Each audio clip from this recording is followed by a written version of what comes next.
There's a question that haunts the sky not in thunder or storm, but in the silence between stars. They say the universe holds more than 100 billion galaxies. Each galaxy holds hundreds of billions of stars. And many of those stars have planets. Some of those planets might look a lot like ours. Blue, quiet, floating in the dark.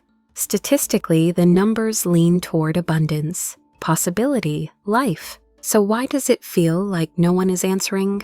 You stare out into space, not expecting a spaceship or a sign, but maybe just a feeling like something is looking back, but it never comes. No voice, no echo, only the hum of your own questions. It's called the Fermi Paradox, the contradiction between the high probability of extraterrestrial life and the total lack of contact. The numbers say yes, reality keeps saying no, and somehow that silence feels personal, like being the only child on a playground built for millions. Maybe we're not alone in the universe. Maybe we're just early or late or looking the wrong way, or maybe we're the ones they're hiding from. But tonight we won't search for flying saucers. We won't talk about green men or distant wars. We'll talk about the silence, the quiet ache of not knowing, and what that ache says about us. If that kind of wondering feels like home, like, and subscribe, and if you've ever looked at the stars and felt strangely watched or heartbreakingly unseen, leave a comment below. What thought keeps you up at night? You've probably done it before. Sat beneath the night sky, alone maybe on a rooftop or the hood of a car, breathing in the stillness, looking up and waiting not for anything in particular, just for something. Not even sound, just a flicker, a pulse, a change in the pattern. Anything to tell you that we are not the only ones. Because it feels impossible, doesn't it? That all of this vast eternal sprawl of galaxies and starlight is completely empty. There are more stars than grains of sand, more planets than heartbeats you'll ever have. So where is everyone? It's a strange kind of loneliness. Not the kind you feel in a room, but the kind you feel in your bones when the sky refuses to answer. It's a silence that echoes not outward but inward. You begin to wonder if the quiet says more about you than about the cosmos, because part of you has always expected someone to show up. Not because you're entitled, but because the numbers made you believe. And now you feel like a kid at a birthday party where no one arrived. You baked the cake, lit the candles, but the chairs are all still empty. The silence feels intentional, like being left on red by the universe. And here's the paradox. The more stars we discover, the more alone we feel. The deeper our telescopes reach, the colder the silence becomes. It's not that there's less hope, there's more. But hope unanswered starts to rot into something heavier. Maybe expectation is the root of this ache. Because humans expect things to make sense. We expect patterns. We expect cause and effect. We want mirrors, reflections. A sign that our existence isn't absurd, that we're not just talking to ourselves in a room with no doors, but the stars don't blink back. The sky doesn't explain itself. And so we project. We build stories. We say, maybe they're avoiding us. Maybe they're hiding. Maybe they were here and now they're not. Or worse, maybe we're the first and it's all on us. That's what silence does. It becomes a screen for your own mind. You begin to see yourself in the dark, and what you see might be beautiful or terrifying. Psychologists call it projection. When you don't know the truth, your brain fills in the gaps with fear, with fantasy, with memory. It's not about aliens anymore. It's about what you're scared to admit. Maybe you're scared that you were never interesting enough to be found. Maybe you're scared you were found and ignored. Maybe you're scared that life out there is thriving and they chose not to call back. There's a defense mechanism hidden in all this. It's easier to think no one's out there than to believe they are, and they're not interested. Because rejection, even cosmic rejection, stings like the personal kind. Jung might say we're confronting the collective shadow. Our civilization wants to believe it's advanced, that we're evolved, intelligent, curious.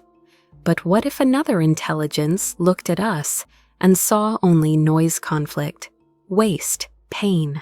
We can't handle that reflection, so we say there's no one there. It's cleaner that way. Loneliness is painful, but irrelevance, that's unbearable. So we fill the silence with stories, with sci-fi, with signals. We build telescopes, launch probes, as if to say we're here, we're ready. Please answer. And still nothing. A symbolic image comes to mind. A single candle lit in the center of a vast black room. The flame flickers uncertain. It doesn't know if it's the only light or just the first to be seen. That candle is Earth. That candle is you. Here's the soft question that floats in this darkness. Are we waiting for someone? Or are we the ones who were supposed to call first? Maybe it's not about finding them. Maybe it's about becoming someone worth being found. Maybe the universe isn't ignoring us. Maybe it's inviting us to grow up. Because what if the silence isn't a punishment but a pause? A waiting room, a test, a space between notes in a song too big to hear all at once. And what if we're not supposed to hear the answer yet? What if we're still learning how to ask the right question? So you sit there, looking up, hearing nothing, but feeling something. A tug, a chill, a presence without presence. Not an answer, but not quite absence either. Just the kind of silence that makes your soul lean forward, as if it's listening too. It didn't begin with a telescope, or a government program, or even a conspiracy theory in a dark basement. It began at a lunch table. Enrico Fermi, physicist, Nobel laureate, father of the nuclear age, was eating with colleagues at Los Alamos in 1950, chatting casually about flying saucers and comic strips, when he suddenly paused mid-bite and asked, "But where is everybody?" That was it. A single quiet question. No fanfare. Just a whisper dropped into the center of an ordinary day. But that whisper cracked open a hole in the logic of our entire reality. Because the math was clear. If the universe is as old and vast as we know it to be, and if life is even somewhat likely, then the galaxy should be teeming with civilizations. Some ancient, some advanced, some already here. And yet, we've seen no one, heard nothing, not even a cosmic postcard. That contradiction became known as the Fermi Paradox. A paradox that doesn't just belong to science, but to every soul that's ever looked at the stars and waited. It's not just a riddle about aliens. It's a mirror one that reflects something unnerving about ourselves. Because behind Fermi's question is an unsettling realization. Maybe the silence isn't just out there. Maybe it echoes from within. The psyche has its own paradoxes. You crave connection, but you also fear it. You want to be seen, but you dread being judged. You long to be known, but you hide your truest self behind masks of acceptability. What if civilizations out there are doing the same? What if the silence isn't technological but psychological? Maybe no one's answering, because no one is brave enough to speak first. There's a concept in social psychology called pluralistic ignorance. Everyone in a room thinks they're the only one who doesn't understand, so no one raises their hand. Everyone stays quiet, thinking they're alone in their confusion. What if the galaxy is just a very big classroom, and we're all sitting here in silence, waiting for someone else to raise their hand. Fermi's whisper haunts us because it feels familiar.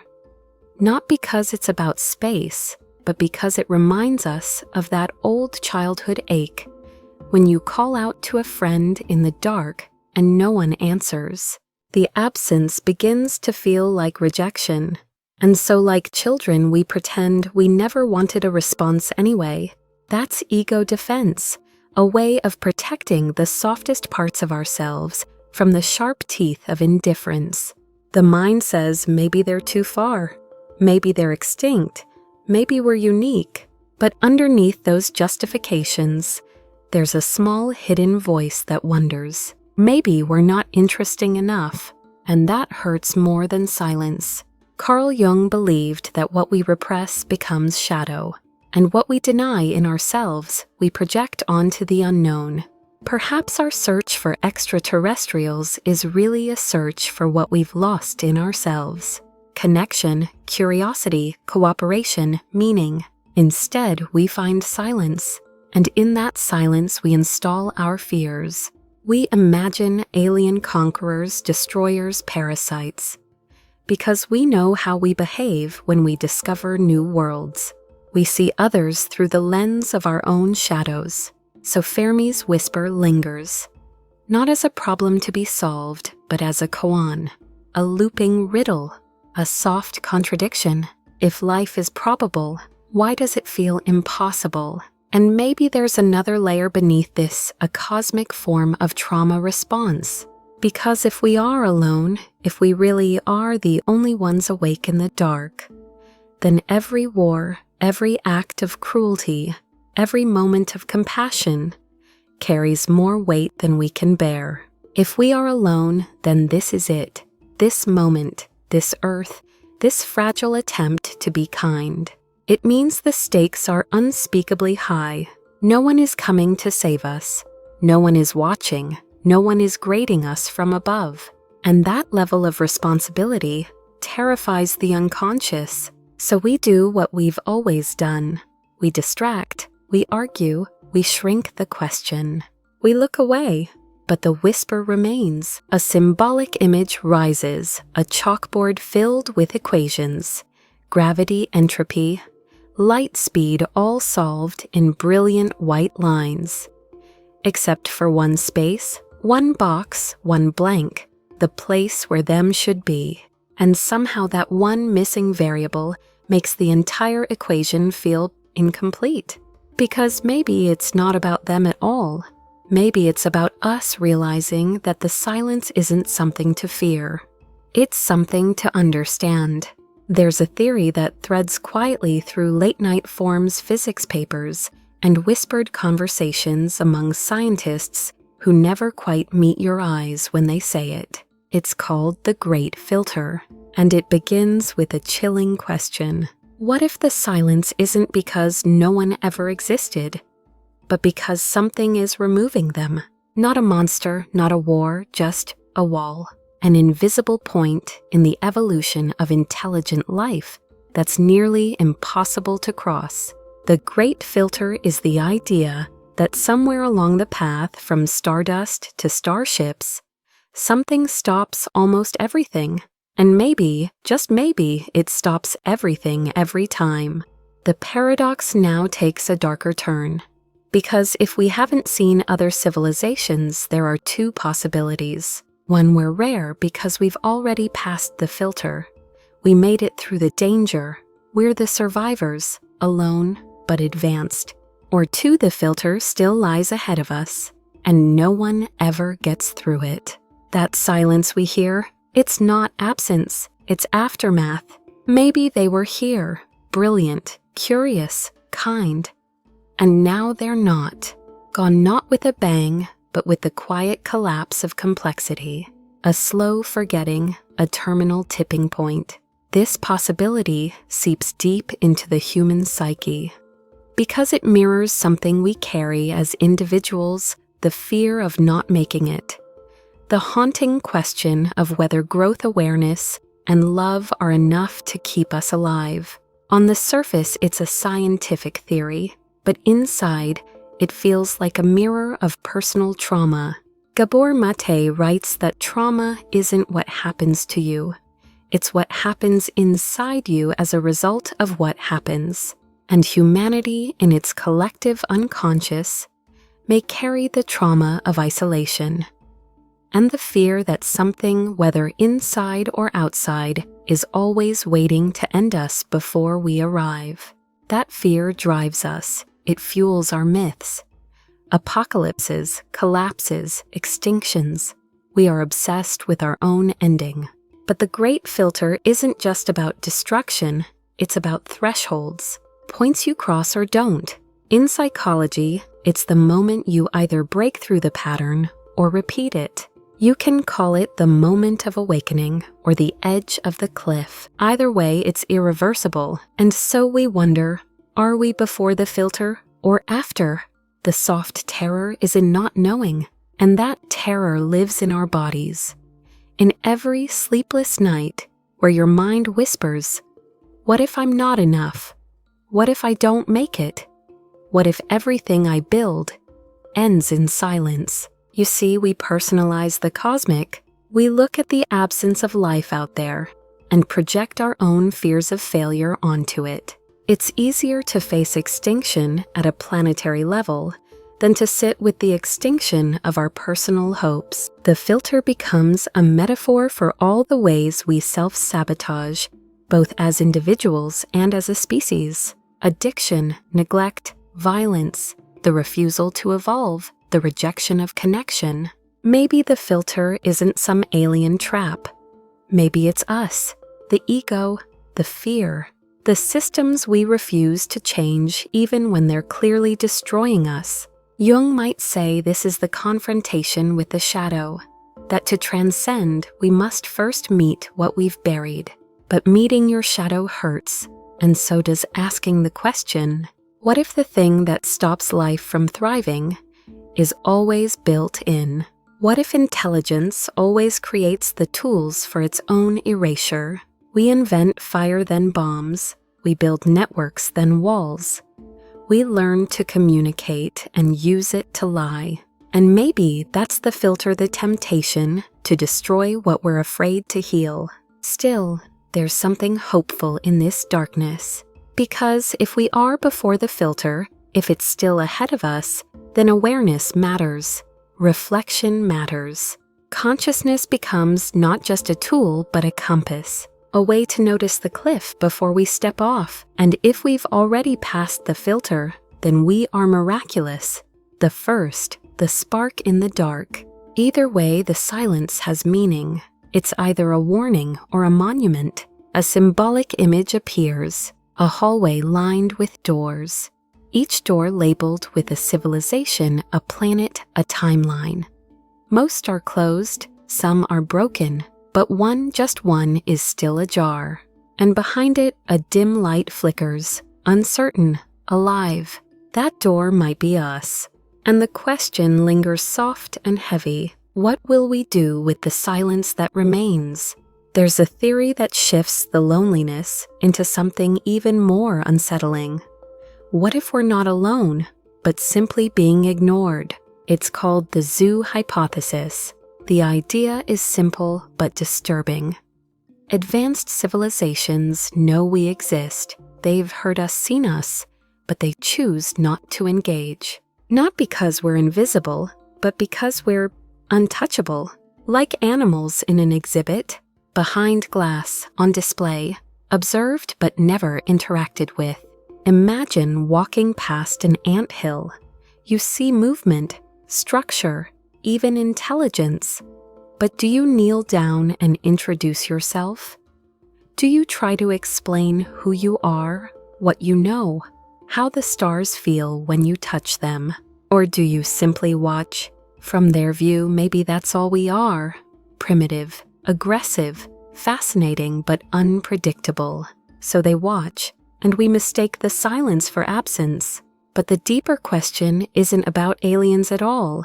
It's about what it feels like to be seen but not acknowledged. The zoo hypothesis touches something tender.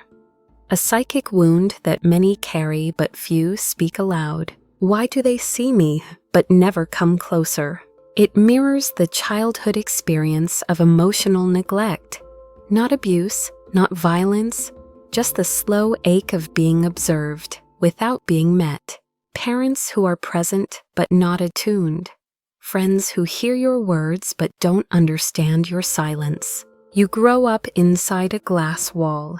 Your feelings press against it like hands, but nothing touches back. So when we say aliens are ignoring us, maybe we're really speaking of something more familiar, the pain of being perceived, but never received. And that's not science fiction. That's the emotional architecture of abandonment. Carl Jung spoke of the wounded inner child, the part of you that still waits to be seen by someone who truly cares, the one who waits at the edge of the playground, hoping someone will sit beside them without needing to be asked. In this light, the zoo hypothesis isn't about extraterrestrials. It's about the human need for connection and what happens when that connection never comes. There's also the question of maturity. The theory suggests that perhaps there's a galactic ethic. Don't interfere with developing species.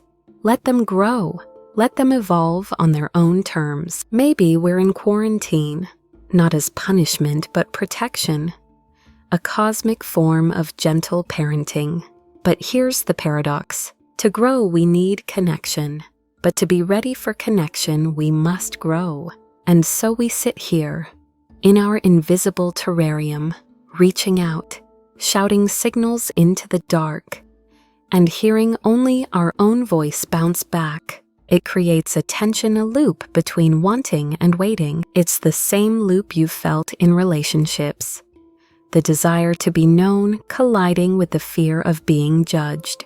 And maybe that's the filter. Not a technological barrier, but an emotional one. A fear so deep it keeps civilizations silent. Observing instead of meeting, hoping instead of risking. You can feel this fear in your own life. The conversations you didn't start, the vulnerability you postponed, the truths you knew but couldn't say out loud. Because the moment you speak, you can't take it back. The moment you reach out, you might not be reached back. So instead you watch, you hope, you linger. A symbolic image forms a child at the window watching people pass by on the street below. They wave sometimes, but no one ever climbs the stairs. And the question remains, are we not ready or are we not wanted? There's a softness to that question, a bruise beneath it. Because being ignored isn't just silence. It's a kind of erasure. Not that you weren't loud enough, but that your voice didn't matter. And that's where the zoo hypothesis gets heavy. It's not just that no one's answering, it's that someone might be, and they've chosen not to. That kind of quiet cuts deep, but here's another way to hold it. What if the silence is sacred? What if we're not in a zoo, but in a garden? And the watching isn't judgment, it's patience. What if they're waiting for us to reach a point where our first contact is an offering, not a warning? Maybe the silence is a gift, a space to grow before we're ready to be received. And maybe they're not out there with weapons and ships, but with questions we haven't yet earned the right to ask. So tonight, if you look at the stars and feel like something is watching, don't be afraid. Let it soften you. Not because someone's coming, but because you are. You're coming into yourself, your species, your voice. And one day when the silence breaks, may it be because we finally learned how to listen. There's another possibility, one that doesn't blame the aliens for not showing up, and doesn't blame us either. Maybe we're just out of sync. The universe is nearly 14 billion years old. Earth has only existed for 4.5 billion of those. Modern humans, as we know ourselves, have only walked this planet for about 200,000 years, and the window for intelligent, communicative life, that's even smaller. Now stretch that against cosmic time, and suddenly we're a blink, a sigh, a match flaring briefly in a canyon of darkness. What if intelligent life did arise elsewhere, millions of years before us, and what if it's already gone? Not because they failed, but because that's how time works. It moves like waves, not in synchrony, but in interference. Some civilizations rise while others sleep. Some burn bright and vanish before their signal ever has a chance to reach the next. You might imagine the galaxy like a vast party, billions of invitations, but no one ever arrives at the same time. Maybe the music was playing millions of years ago. Maybe we missed it, or maybe it hasn't started yet, and we're the first to set the table. Either way, it leaves us in the space between, the waiting room of existence, early or late. And that uncertainty begins to mirror something internal. How often in life do you feel out of sync? Too young for wisdom, too old for risk, too soon to be taken seriously, too late to try again. We each carry a secret clock. Not the one on our phones or walls, but the one that ticks beneath the skin. The one that whispers, "You should have been there by now. You're falling behind. You missed your window." Adler believed that all human behavior is rooted in striving toward a goal, a sense of purpose, a vision of who we were meant to be. But what happens when the timing doesn't cooperate? When your inner compass says now, but the world says not yet, or too late? It's easy to take that personally, to believe the door was closed because of who you are not when you arrived. And so we create stories to make sense of the mismatch. Cosmically, we say, maybe aliens never existed. Maybe we're first, maybe they're hiding. Personally, we say, maybe I wasn't meant for this. Maybe I peaked too soon. Maybe I waited too long. But what if timing isn't linear? What if it spirals, loops, returns? The universe doesn't run on human clocks, and maybe neither should you. A symbolic image forms a long hallway, lined with clocks, each ticking at a slightly different rhythm. None of them wrong, just asynchronous. Some tick forward, some backward, some pause entirely. And in the middle of the hallway stands you not late, not early, just unsure. There's a paradox here. To find your place in the timeline, you must surrender the idea that there is one. It's the same in relationships, careers, awakenings. You meet someone, but the timing is off. You have the courage, but the opportunity passed. You gain the wisdom, but the moment to use it is gone. Still something remains. A kind of echo, a deep intuition that says, even if the party already ended or hasn't started, you are not misplaced. Because timing isn't only about arrival, it's also about readiness. Maybe we haven't met aliens because neither side is ready to truly meet. Not with technology, but with awareness. To meet another intelligence is to meet another form of truth. And truth, real truth, is destabilizing. It forces evolution. It shatters comfort. And maybe we're not there yet. Or maybe they weren't. So we wait. Not passively, but curiously. We keep building radios and dreams. We keep writing stories and codes. We keep sending golden records into the dark just in case someone finds them. Because even if no one's listening now, someone might be millions of years from now. And that is both haunting and beautiful. Like writing a love letter and hiding it in a bottle that may never wash ashore.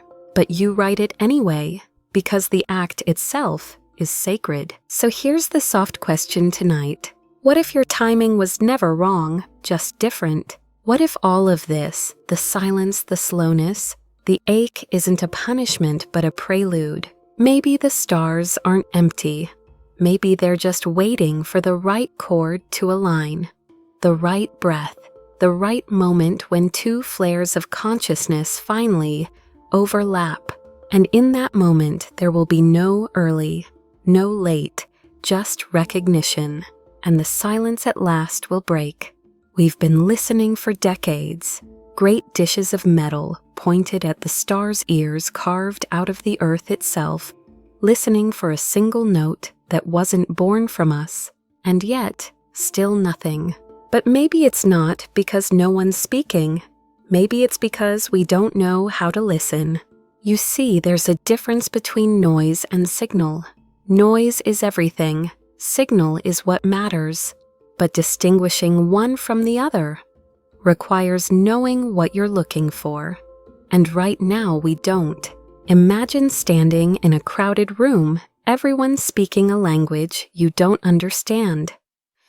One of them says your name, but you miss it because it sounds like static to you. Now imagine the universe is that room, and someone somewhere whispered across time and distance, not in English, not in math, in something older, stranger, but real. And we labeled it noise. There's a soft tragedy in that. We assume we'll know a message when we hear it. But what if the message isn't in sound at all? What if it's in movement or gravity or a pattern of light we haven't learned to decode? The philosopher Zeno imagined paradoxes of motion like an arrow frozen mid-air, always halfway to its target. It's moving, but you can't tell. What if alien contact is like that A signal, always arriving but never quite recognized? It's the same with emotions, isn't it? Someone says I'm fine, but their eyes say otherwise. You miss the signal, hear only the noise.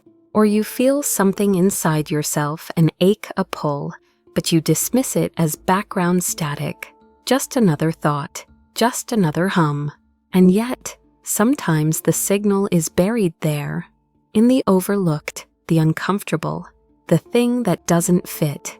Cognitive distortions often cause us to tune out what matters. We're biased toward what feels familiar, what confirms what we already believe. So if we believe we're alone, we might ignore the very signs that say otherwise. We filter the universe through the lens of our insecurity. That's the psychological parallel. Sometimes it's not that no one's loving you, it's that you can't let it in. Because your antenna is bent, because your receiver has been tuned for pain, not peace. And so the signal arrives, but you call it interference. That's the heartbreak of communication, not just the absence of sound, but the misreading of presence. Carl Jung once said, "The meeting of two personalities is like the contact of two chemical substances. If there is any reaction, both are transformed." But what if the transformation requires a frequency we've forgotten how to feel? Symbolically, the image is simple. A radio, dusty, old, crackling with static. Every now and then, a note pierces through, clear, beautiful, gone before you can catch it. You turn the dial, you search again, but the note fades, and now you wonder, was it ever there? Or was that you? Maybe the real question isn't where is the signal. Maybe it's what part of me would be able to hear it, because maybe the signal isn't aimed at our machines.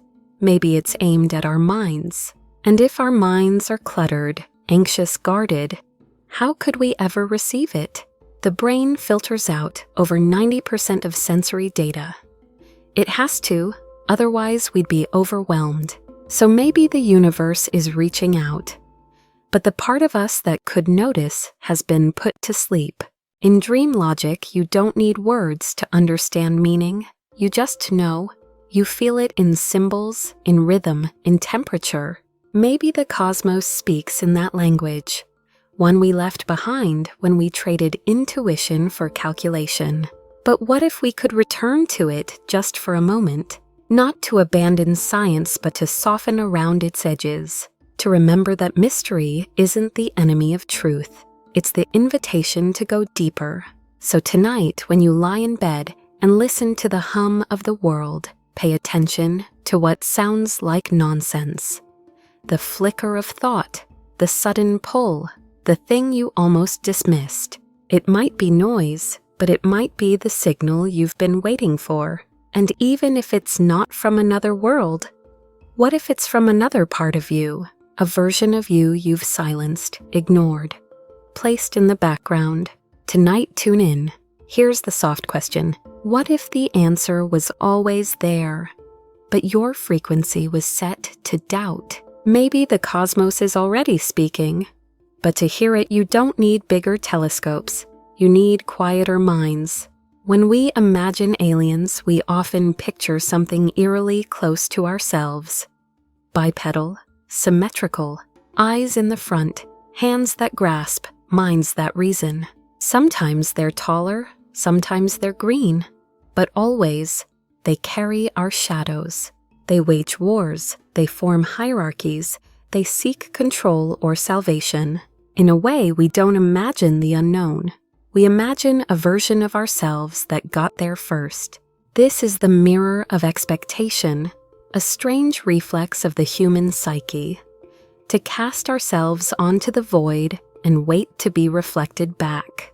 But mirrors don't reveal truth. They only show what we're ready to see. And so perhaps the silence of the cosmos isn't a sign of absence, but of misrecognition. We keep looking for us, and when we don't find it, we assume no one is there. But what if life out there looks nothing like life in here? What if we've passed thousands of signals simply because they didn't match our idea of intelligence? We assume intelligence builds cities, uses language, sends probes. But what if intelligence is stillness or rhythm, or an understanding of time that makes ours look like a child's clock? The ego is deeply uncomfortable with the idea that someone might be more advanced but totally unrelatable, because we want to be the blueprint, the prototype, the favored child of the universe. So when we reach out, we expect something to reach back that feels familiar. Anything else we call noise. Psychologically, this is projection. We take what we know and stretch it across the canvas of the unknown. Jung spoke often of projection as a defense, a way to avoid what we haven't integrated. If we haven't faced our own capacity for cruelty, we'll imagine other beings as hostile. If we haven't accepted our gentleness, we'll assume anything alien is harsh. The cosmos becomes a canvas for our incomplete self-image. And so in looking for others, we expose what we haven't yet understood about ourselves. It's a soft tragedy to seek connection, but demand that it arrive wearing our face. There's a symbolic image here, a mirror floating in the darkness of space. It reflects only what you want to see. Every time you look deeper, you don't find a stranger, you find yourself. But reflection is not relationship, and recognition is not understanding. This is the danger of expectation. In our search for aliens, we may be searching only for approval, a cosmic parent to say we're doing okay, that we matter, that we're seen. But maybe the others out there, if they exist, don't care about our broadcasts, our science, or even our kindness. Maybe they're beyond interest, beyond ego, beyond language as we know it. And that realization brings a deep humility, the kind that feels like standing in front of a vast ocean and realizing the waves do not care about your name. But that doesn't make the ocean cruel, only vast, only itself. So too with the cosmos. When we demand that life look like us, we flatten its possibilities. We reduce its mystery to something we can categorize, monetize, or fear. But what if life is weirder than language allows? What if it's not about finding others, but learning to recognize unfamiliar beauty? This principle echoes in how we relate to people too. We expect others to speak our emotional dialect, to grieve like us, to love like us, to reach out the way we would. And when they don't, we call them distant, cold, or wrong. But maybe they're just speaking another frequency. Not less, just different. The cosmos might be doing the same.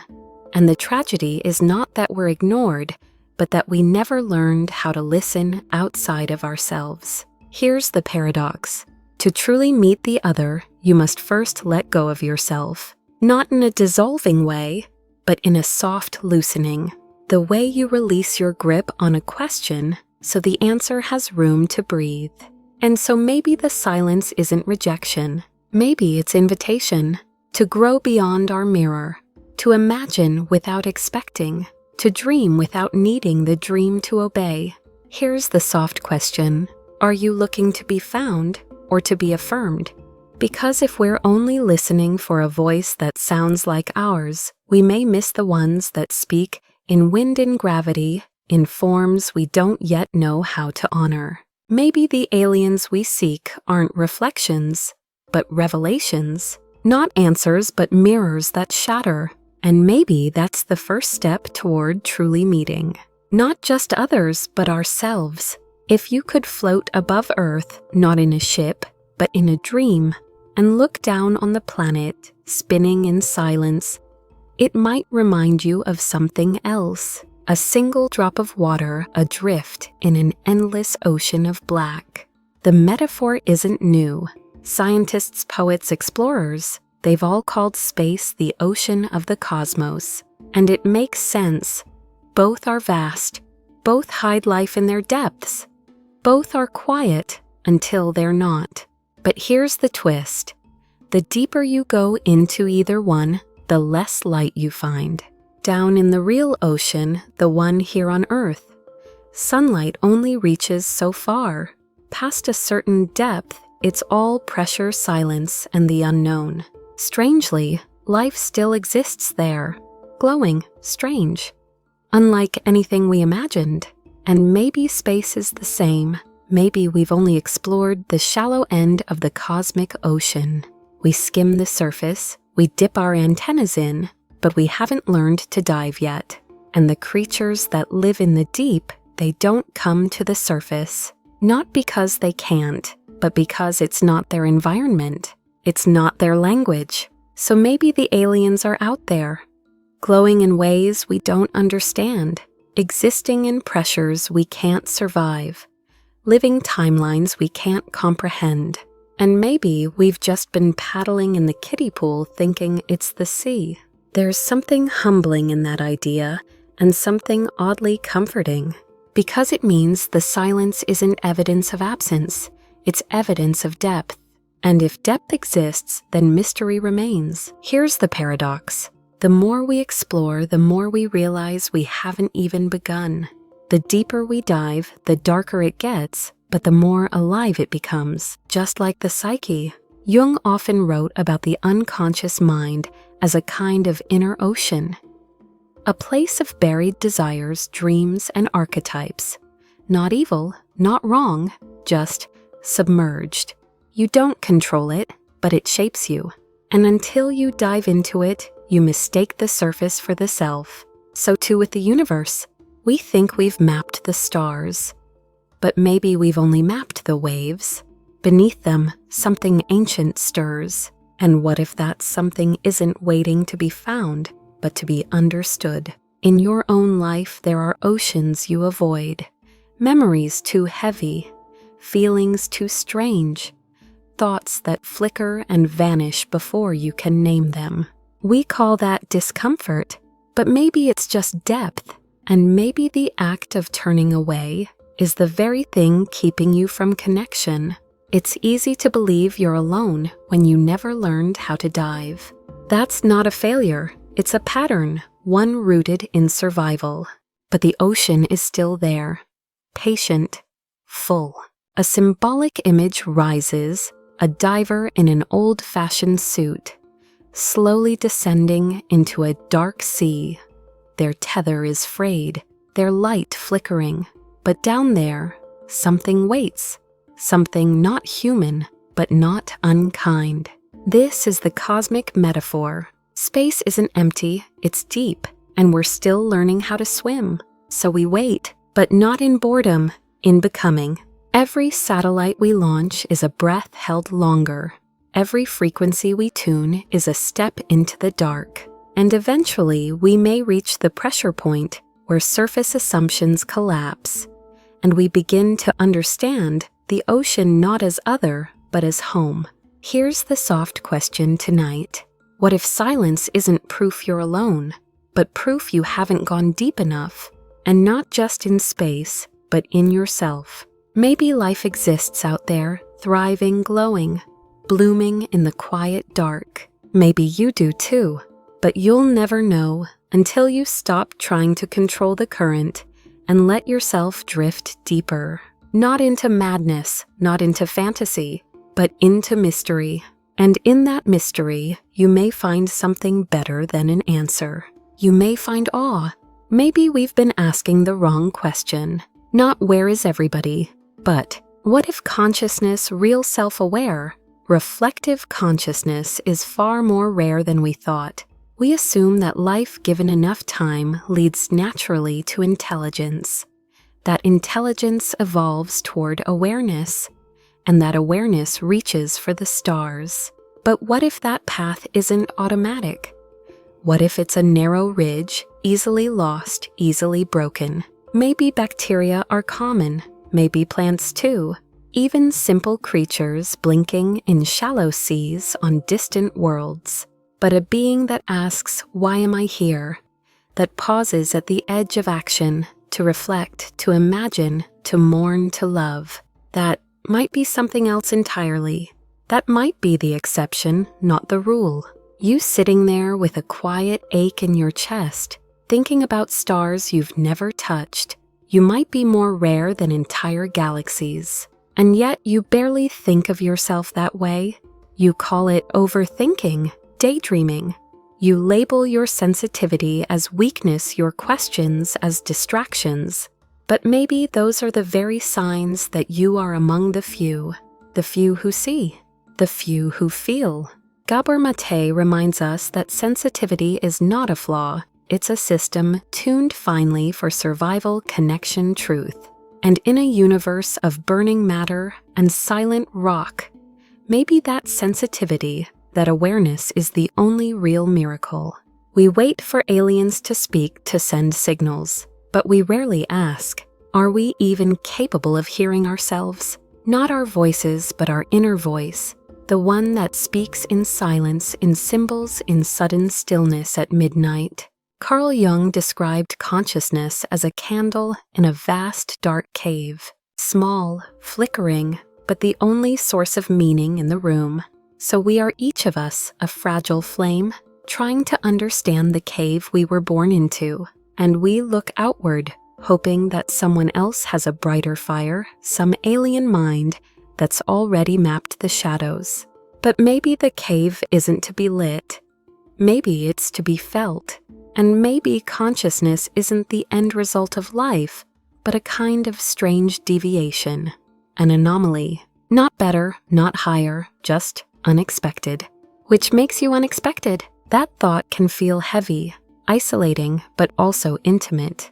Because in this moment, you're part of something unimaginably rare. You know you exist. You're aware of the ache of time, the softness of light, the paradox of memory. You know that you don't know, and that knowing, that self-awareness, is the thing we've been scanning the stars to find. What if we already have it? What if you are the signal? A symbolic image rises, a single candle floating in the blackness of space. Not tethered, not moving, just burning, unafraid. Maybe we haven't found other minds because those minds don't burn the way we do. Maybe they think in pulses, or clouds, or dreams that don't fracture into ego. And maybe that's beautiful, but it also means we may never recognize them, or worse, they may never recognize us. Because consciousness carries a kind of loneliness. To be aware is to be separate. To see is to stand apart. To reflect is to feel the distance between what is and what could be. So we listen, we hope, we ache, not just for proof that someone is out there, but for reassurance that being this aware isn't a cosmic accident. And here's the paradox. The more awake you are, the more alone you feel. But that loneliness isn't emptiness. It's the echo of a mind, searching for another mind. And in that search, there is something sacred. Because even if no one ever answers, even if we are the only candle in the cave, we were still capable of lighting it. Here's the soft question. What if the rarest thing in the universe is the fact that you're asking, not the question itself, but the fact that it lives inside you alive, persistent, trembling, that you carry it like a lantern into every dark room, every empty sky, every silent prayer. Maybe we haven't heard from aliens because they never learned to ask. And maybe the act of asking is already the contact we long for. Let's set aside the stars for a moment. Let's set aside the galaxies, the telescopes, the signals, and ask something stranger. What if there are no aliens? Because there is no universe, not in the way we think. This is simulation theory, the idea that our entire reality might be a highly advanced simulation, a rendering, a dream, inside a dream. It sounds like science fiction, but more and more physicists, philosophers, and technologists are whispering the same quiet possibility. If consciousness can arise in code, if we can simulate weather biology, even parts of the brain, then what's to say it hasn't already happened? Not here, but elsewhere, before us. What if we are the simulation, and the reason we haven't found others is because this reality was never programmed to include them? Just us, just this, a closed loop. Now pause, not to accept or reject that idea, but to feel what it does to you. It's disorienting, because it touches the most sacred belief we carry, that what we see is real, that what we touch is truth, that pain matters, that love counts. To say it might be simulated feels like betrayal. But perhaps it's not a negation of meaning. Perhaps it's an invitation to redefine what meaning is. After all, you've had dreams that felt real. You've cried in dreams, laughed, lost, loved, and none of that was real. But you still felt it. Carl Jung would remind us, symbols have power, regardless of their objective status. So even if this is a simulation, your ache is real, your wonder is real, your reaching for the stars is real. And if the simulation theory holds any water, then someone built this. Someone coded beauty into the sky, silence into the stars, choice into your hands. That doesn't erase meaning, it amplifies it. Because someone made this, not as a joke, but maybe as an experiment, a question. What happens when a being becomes aware inside the code? What happens when a creature asks, is this real? Maybe that's the test. Maybe that's the awakening. And here's the paradox. Even if it's not real, you are. Your mind, your questions, your inner world. They all exist regardless of the frame around them. And perhaps the search for aliens is really a deeper search for the programmer, the architect, the author of the simulation, God by another name. But what if the point wasn't to find the programmer, but to see what we would choose without ever being sure? What if the silence of the cosmos isn't a failure of communication, but a feature of the code? What if the silence is the boundary, the limit of the rendered world? And when we push on it, nothing pushes back, not because no one is there, but because beyond it, there is no there, just white space or a blinking cursor, waiting. That image appears now, a screen, black, empty. At the center, a blinking cursor, waiting for you to type. But you're not the writer, you're the character, and somehow you've become self-aware. That's the strangeness of simulation theory. It doesn't make the world smaller, it makes you bigger. Because if awareness can arise inside code, then awareness is more powerful than matter, and you are awareness. Gabor Mate speaks of how trauma bends perception. But what if trauma also cracks the code? What if those moments of profound suffering where nothing makes sense are the exact moments when the veil thins? when we glimpse the scaffolding, not to escape, but to remember. Because maybe simulation theory isn't a theory. Maybe it's a metaphor, a mirror we hold up to our own doubt, our own longing, our own suspicion that the world isn't quite what it seems. And maybe it was never supposed to be. Here's the soft question. If nothing is real, then what do you choose to make sacred? What do you protect? What do you build? What do you hold close when the ground itself feels like code? The search for aliens might be a search for proof that this world is bigger than us. But if simulation theory is true, the world might be smaller than we hoped. Still, it gave us love, it gave us longing, it gave us the night sky and the feeling of being watched by something we cannot name. And that might be enough. Silence is never just silence. It has weight, texture, shape, especially when it follows a question that no one answers. That's what cosmic silence feels like, not a blank space, but a memory that never arrived. A kind of abandonment too big to name. And sometimes when you stare up at the sky for too long, that silence starts to feel familiar. Not out there, but in here. Because before the stars ignored you, someone else did. Maybe it was a parent. Maybe it was a friend. Maybe it was life itself. But somewhere along the way, you reached out, and nothing reached back. That's not just disappointment, that's trauma. And Gabor Mate reminds us the essence of trauma is disconnection. Not just from others, but from your own self, from your joy, from your need, from your voice. When you live in prolonged disconnection, you start to believe you deserve it. You rationalize the silence. I must be too much. I must not matter. And so when the universe echoes that same silence, you don't question it. You expect it. You assume you're not the kind of creature the stars would ever want to answer. It's easier to believe you're unworthy than to live in the pain of not knowing why no one came. So the Fermi Paradox doesn't just live in astrophysics, it lives in your nervous system, a cosmic reflection of something deeply intimate, the ache of being unseen. You may not remember the moment it began, but your body does.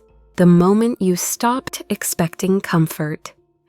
The moment you began self-soothing instead of reaching out. The moment you decided that quiet was safer than hope. That's what the trauma of isolation does. It makes you afraid to ask.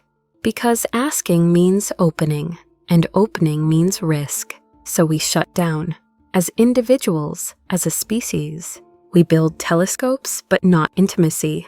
We send messages, but never say what we really feel. The silence then becomes a loop. We fear it, so we avoid depth. But in avoiding depth, we guarantee the silence continues. It becomes easier to scan the sky for answers than to ask someone at the dinner table how they're really doing, or to ask yourself, what am I still waiting to hear? That's the soft question, and it cuts deeper than radio waves because so many of us are waiting not for aliens but for acknowledgement, for warmth, for a voice that says, I see you, you're not too much, you're not alone. But what if the reason we haven't heard that voice is because we've stopped saying it ourselves? Trauma teaches you to internalize absence, to build a home out of not being chosen. But what if the silence isn't abandonment? What if it's a signal we were meant to respond to, not with fear, but with presence? Imagine the early Earth, a lifeless rock spinning in the dark. Then one day something shifts. Chemistry becomes biology. Reaction becomes relationship. Life begins. Not because someone granted it, but because something within ignited. Maybe that's what healing from isolation looks like. Not being found, but realizing you were never truly missing. Carl Jung wrote, loneliness does not come from being alone, but from being unable to communicate the things that seem important. What if aliens feel the same? What if they've chosen silence because they too once reached out and were met with nothing, and now everyone waits, terrified of being the first to speak again? That's how trauma lives in systems. It spreads, not through harm but through avoidance. We mirror each other's distance until the whole room goes quiet. So the Fermi Paradox becomes less about space and more about healing. Because healing isn't always about finding the answer. Sometimes it's about becoming someone who can sit with not knowing without turning to fear. There's a symbolic image now, a house in the middle of a vast field. All its windows are dark, but inside someone is awake, sitting by a single candle, waiting, not desperate, just open, that someone might be you, and you don't need to fix the silence, you don't need to fill it, you just need to keep the candle lit, to be a place where connection is still possible, even if it's just with yourself. Because when you choose to feel, when you choose to stay with the ache instead of numbing it, you become the signal, the one you've been waiting for. What if the universe isn't ignoring us? What if it's waiting? There's a theory, almost gentle in tone, called the galactic kindergarten. It suggests that advanced civilizations know we're here, but they're watching quietly, like teachers behind the glass of a classroom. Not absent, not indifferent, just waiting for us to grow up. Because maybe we're not ready yet. Not because we're unintelligent, not because we're weak, but because we're still learning to share the sandbox. We still fight over imaginary lines. We still hoard. We still fear what we don't understand. What would it say if the first message we broadcast to the stars was one of war? If the first visitor arrived and we greeted them with suspicion, division, or worse, silence? In this metaphor, we are not fallen or broken, we are young. And the galaxy is patient. Adler's psychology speaks of striving for significance, that every human being wants to feel they belong to matter, to contribute. But when we feel inferior, we overcompensate. We puff up, we become aggressive, or we shut down entirely. Maybe our species on a cosmic scale is doing the same. We sense how small we are, how much we don't know, and in response we act out, loud, defensive, pretending we don't care who's watching. But deep down we do. And maybe the others out there, if they're real, know this, so they let us be. Not out of cruelty, but care. Because too much too soon can destroy development. We don't teach calculus to toddlers. We don't reveal infinity to minds still learning to spell their own names. And maybe first contact isn't just a technological threshold, it's an emotional one. A moment when a civilization becomes capable of meeting without needing to dominate, or impress, or beg, or fear. Just meet. But right now we still see alien as threat or savior. We can't imagine other without projecting our own need onto it. So the galaxy waits, like a parent in the next room, listening through the monitor, wondering when the child will stop crying and start exploring. Not because pain is wrong, but because curiosity is the real signal. Here's the paradox. The more we try to prove we're ready, the more we show that we're not, because desperation distorts the message, and fear scrambles the frequency. The readiness isn't in our machines, it's in our maturity. Do we respond to confusion with aggression or with compassion? Do we meet silence with projection or with presence? These are the questions that echo louder than any transmission. And perhaps the others, if they exist, are listening not for our words but for our wisdom. Carl Jung once wrote, "The meeting of two personalities is like the contact of two chemical substances. If there is any reaction, both are transformed." Maybe first contact is less about information and more about transformation. And maybe we haven't changed enough yet to receive without collapsing into chaos. You see this in human relationships too. When two people meet too soon, before they've learned to hold space for each other, it ends in fear, confusion, or control.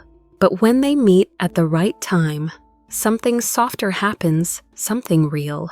Maybe the cosmos knows this, and so we are placed not in exile but in a kind of classroom. A symbolic image forms. A small child sitting in a garden, books all around, drawing pictures of what they think the stars look like. Some are monsters, some are angels, some are mirrors. Behind the hedge, someone watches, not to interfere, but to witness. And when the child is ready, truly ready, the gate will open. And it won't be dramatic. No ships, no invasion, just a meeting, one mind to another. But only if we've learned how to be minds that meet. Here's the soft question. What if the silence isn't rejection, but readiness waiting to unfold? Not a punishment, not a wall, just a pause. A sacred pause where we get to decide who we want to be before anyone else arrives. And in that pause there is room to grow, to imagine, to become. Not so we can impress the universe, but so we can meet it as equals. Even if we never meet them, we still create them. In stories, in drawings, in abduction reports whispered at midnight, in movies that flicker between terror and wonder. Aliens are everywhere, and yet nowhere. Maybe that tells us something deeper, that the need for them exists even without proof. And that need has a name, myth, not as fiction, not as falsehood, but as emotional architecture, a place to put what we cannot yet hold in logic. Throughout human history, we've always had the others. In ancient times, they were gods descending from the sky, beings of light and fire, messengers, punishers, saviors. Then came angels, demons, spirits in the woods, the dead who whispered in dreams. Now, it's aliens, crafts in the sky, gray eyes, missing time, signals buried in the static, but underneath it all the same ache. We are not alone, are we? The figures change, but the question remains. Carl Jung believed UFOs were modern myths, psychic projections of our collective unconscious, symbols, not spacecraft, mirrors in the sky shaped by what we need most to believe. That someone is watching, that someone knows more, that someone is coming or already here. And those needs aren't silly, they're deeply human. We crave orientation in the vastness, a sense that someone else has been down this road before, that the chaos has a map, and if no one down here can offer it, we lift our eyes to gods, to stars, to them. Aliens become a kind of modern theology, not with temples but with telescopes, not with priests but with physicists and experiencers, trying to translate the ineffable into data. But maybe data was never the point. Maybe aliens exist not as beings but as symbols, and what they symbolize depends on the story you need. To some, they are invaders, proof that we're not safe, not special, always under threat. To others, they are guardians, higher minds sent to guide us, whisper truth, fix what we've broken. And to still others, they are reflections, beings caught between worlds just like us. That variety doesn't mean it's all imaginary, it means it's archetypal. Each vision of alien life reveals a hidden part of ourselves, our fears, our hope, our shadow. So even if no ship ever lands, the myth remains meaningful. Because myths aren't about facts, they're about feeling seen, about giving form to the unspoken ache. The soft contradiction here is, even if they're not real, we still need them.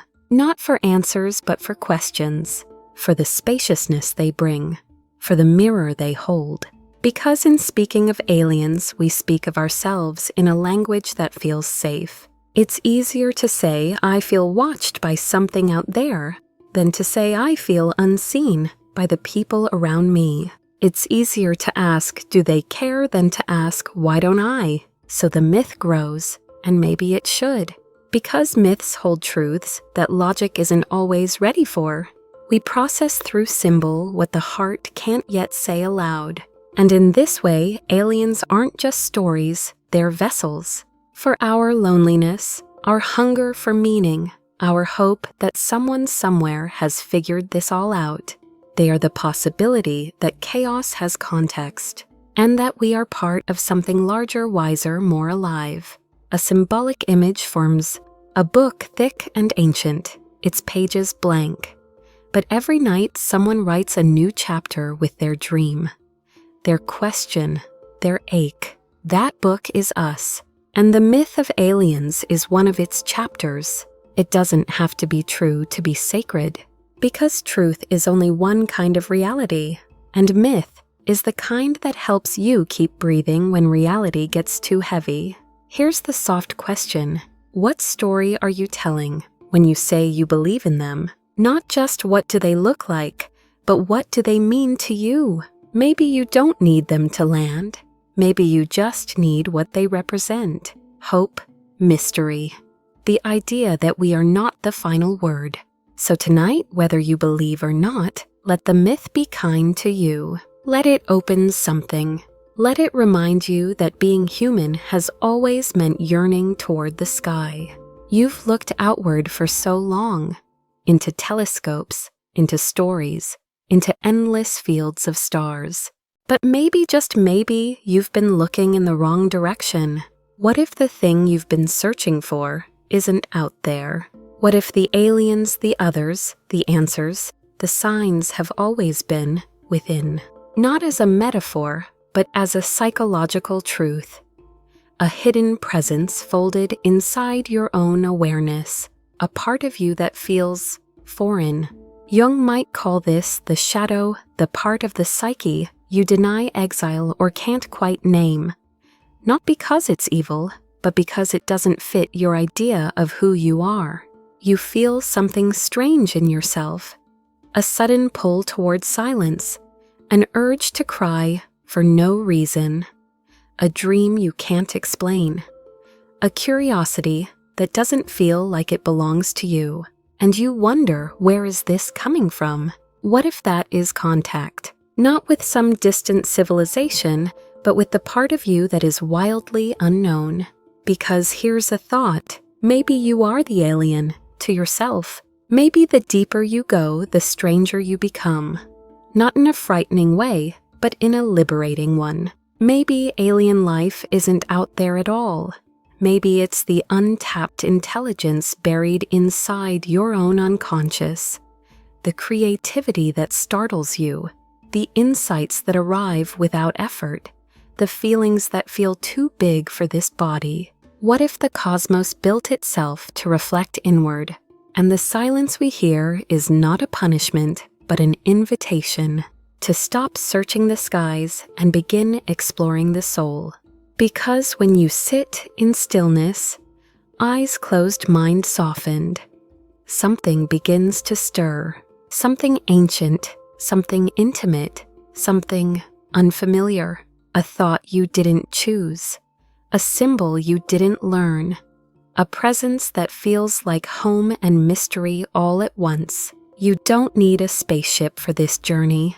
You need courage to feel, to listen, to descend. Carl Jung wrote, "Who looks outside dreams, who looks inside awakes." Maybe contact isn't discovery, maybe it's awakening. And maybe the first civilization we need to understand is our own inner one. Because if we can't speak with ourselves, how could we ever speak to someone utterly different? Here's the paradox. You can't understand the other until you stop fearing the other in yourself. The parts that don't fit, the thoughts you hide, the dreams you dismiss. They are you, and yet they feel like visitors.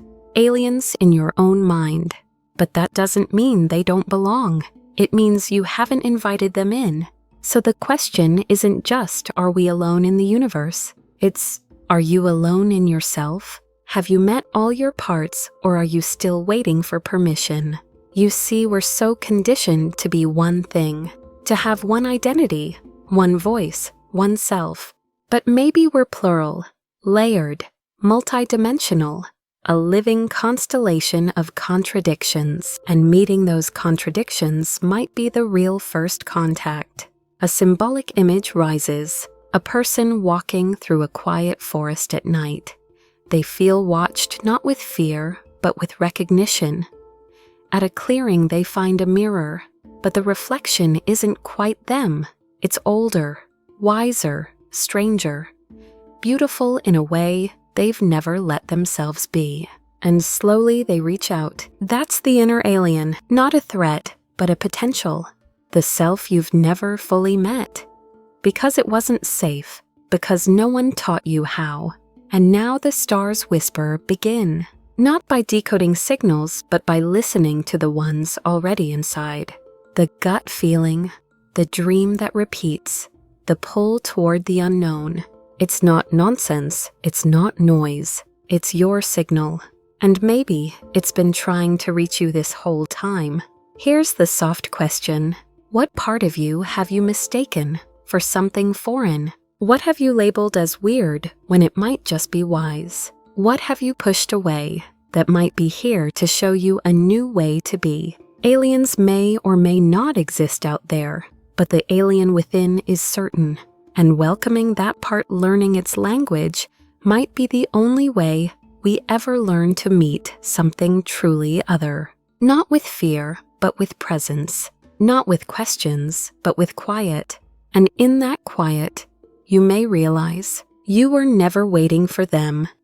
You were always waiting to meet yourself. There's one more possibility, and it's heavier than most. What if we are the first, not the youngest, not the least evolved, but the only ones awake right now? The only mind in a galaxy full of potential, still sleeping. That thought sounds noble at first, chosen rare, special, but then it settles deeper, and it feels like grief.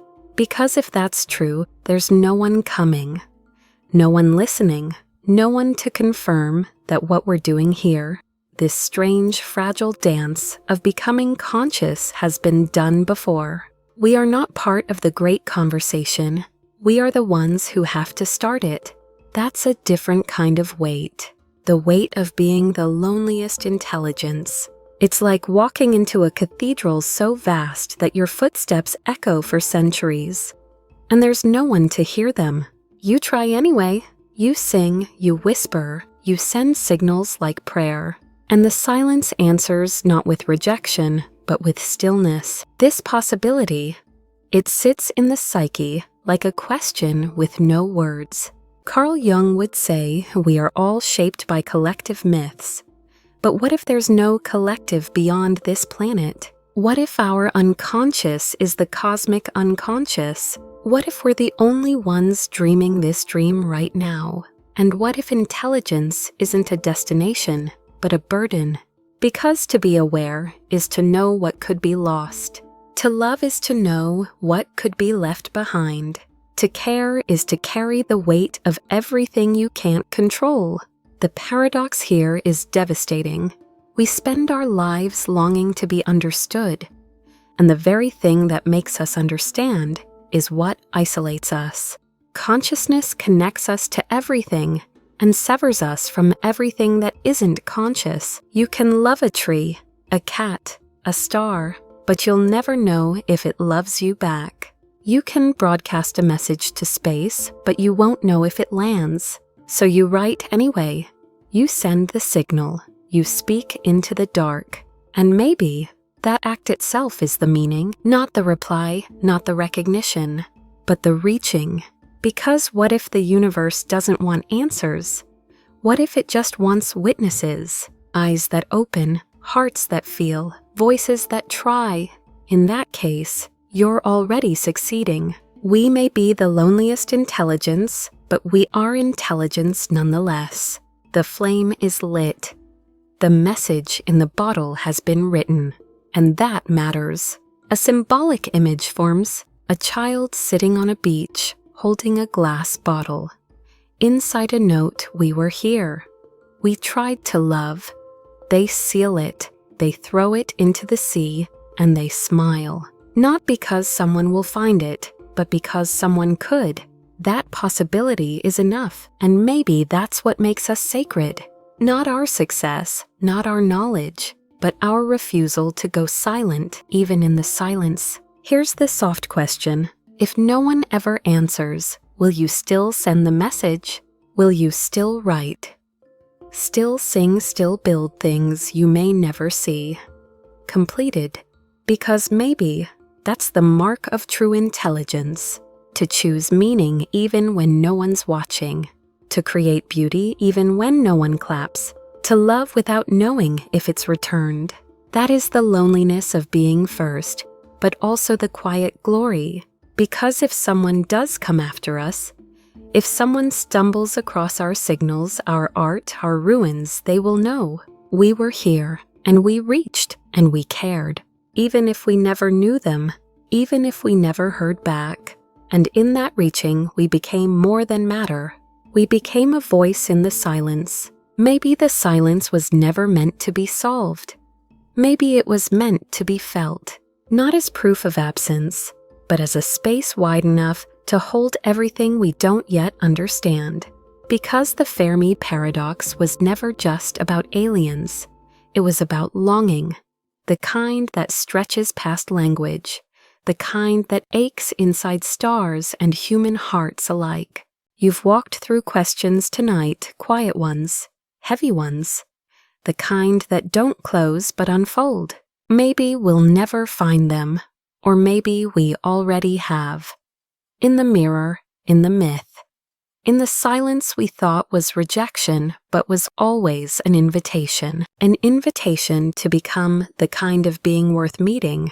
And if we are alone, if this flicker of consciousness is all there is, then how sacred it becomes. Your thoughts, your voice, your quiet breath in the dark, each one a signal, a candle, a note written in starlight, slipped beneath the door of the unknown. So if you're still listening in the quiet of your room, beneath a ceiling that might as well be sky, remember this. You are not the only one asking. The question itself is what connects you to others, to yourself, to the vast silent beauty that waits beyond answers. End of script. Drift gently, and I'll meet you in the next thought.